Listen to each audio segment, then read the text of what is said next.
If you've lost access to your Gonet account and don't have access to your email, you can still recover it by following these steps.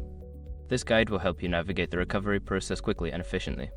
Step 1. Visit the Gonet login page. Go to the official Gonet website and locate the login page.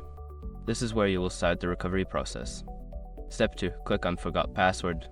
On the login page, find and click the Forgot Password link. This will direct you to the recovery options available for your account. Step 3. Choose alternative recovery options. Don't continue before doing this. A lot of online accounts end up exposed in breaches without people even realizing it. Use SR to constantly monitor your email accounts and get alerted immediately if your information gets leaked online. It scans billions of breach records 24/7 in the background.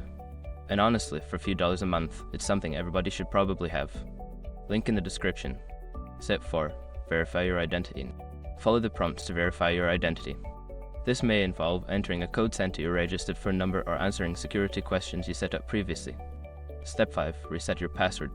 Once your identity is verified, you will be prompted to create a new password. Choose a strong password and confirm it to regain access to your account. After completing these steps, you should be able to access your Gonet account again. If you encounter any issues, consider reaching out to Gonet customer support for further assistance.